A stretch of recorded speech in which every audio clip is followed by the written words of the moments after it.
चित्राल 2020 के अंदर हमने 27 फ्रीक्वेंसीज ऑपरेट की, 2021 के अंदर हमने 53 फ्रीक्वेंसीज ऑपरेट की और 22 में 16 फ्रीक्वेंसीज, 23 के अंदर सिर्फ 8 फ्रीक्वेंसीज थी। ये सारी की सारी फ्लाइट जो थी ये लॉस में थी और नेगेटिव था इनका, जिसकी वजह से नेटवर्क ऑपरेटिंग प्लान में just to keep the airline going for the privatization इनको निकाल दिया गया। चूँकि ये जो ये के पास पहले ATR होते थे, छोटे जहाज थे, तो वो चूँकि ऐसे जो हमारे सेकेंडरी रूट्स थे इन जगहों पे छोटे जहाज जाते थे, over a period of time वो जहाज पुराने होते गए, नई इंडक्शन नहीं हुई छोटे जहाज़ों की, और सिलसिला ये है कि अभी सिर्फ 2 उड़ रहे हैं। We are recommending to the new consortium कि ये जो हमारे रूट्स हैं इनको रिवाइव किया जाए। अभी वी आर स्ट्रांगली, और अगर आपकी तरफ से भी यही इंस्ट्रक्शन है तो हम उनको ये कन्वे भी कर देंगे। और अभी कल जिस तरह PM ऑफिस में एक मीटिंग थी जिसमें one of the subjects was tourism, तो वहाँ वो टूरिज्म के सेक्रेटरी ने एक प्रेजेंटेशन भी बनाई। अगर हम थोड़ा सा PIA और या मिनिस्ट्री ऑफ डिफेंस मिल के टूरिज्म वालों के साथ ग्रीन टूरिज्म चित्राल में अगर हम टूरिज्म को प्रमोट करें तो फिर हमारी रिक्वायरमेंट वहाँ होगी कि हमारे वो सवारियाँ वहाँ जाए। अब देखिए सर, मैं आपसे एक फैक्ट शेयर करता हूँ और आप हैरान हो जाएंगे ये सुन के। दुनिया के जो 100 बड़े ऊंचे पहाड़ हैं उसमें से 62 जो हैं वो पाकिस्तान में हैं और 38 जो हैं वो बाकी पूरी दुनिया में 38 पहाड़ हैं। तो यानी Pakistan is having the best mountain ranges in the world.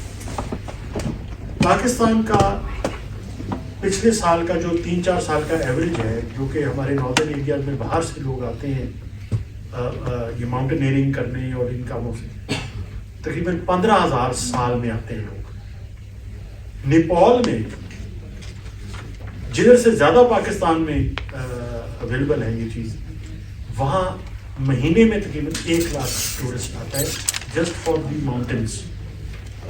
साल का 12 लाख, हम 15,000। तो हमने ऑलरेडी मेरी जो हमारे ये जो ग्रीन टूरिज्म है उनके DG से एक दफ़ा इस पर बड़ी डिटेल मीटिंग हो चुकी है।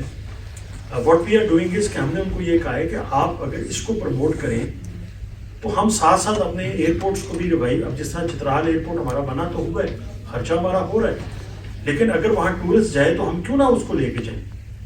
तो ये इस पर काम सर शुरू हो गया है। आई एम वेरी होपफुल कि हमारा ये चित्राल दोबारा से रिवाइव होगा और प्रॉफिटेबल रूट बनेगा इंशाल्लाह। मुझे एक रिक्वेस्ट आई है, गवर्नमेंट की तरफ से भी इंस्ट्रक्शंस हैं कि आप हेली जो चार्टर हेलीज हैं उसकी भी सर्विस लोगों को अलाउ करें, क्योंकि इस वक्त 13 हेली कंपनीज काम कर रही हैं सर नेपाल में। वो ये होता है कि एक बंदा आया बाहर से, उसने नेपाल में काठमांडू में के लैंड किया, वहाँ से सर वो एक दूसरा जो शहर वहाँ लैंड करते हैं, वहाँ से हेलीकॉप्टर पकड़ते हैं, माउंट एवरेस्ट के बेस कैंप पे जाके सीधा लैंड करते हैं, कोई मसला ही नहीं उनको।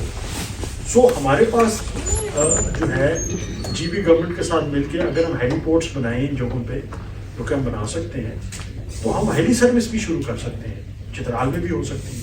सो इस पे हमने ऑलरेडी सर काम शुरू कर दिया। आज सुबह ही मेरी जो एल्पाइन क्लब के जो DG हैं जनरल अरशद रिटायर्ड, उनसे मेरी एक मीटिंग हुई है आज सुबह आने से पहले। सो ही सेड कि ही हैज सम पार्टीज जो बाहर से आना चाहते हैं फॉर हेली सर्विस, तो ये भी हम चाह रहे हैं कि हम चित्राल में और बाकी हमारे जो GB के अंदर हम इसको भी इंट्रोड्यूस करें।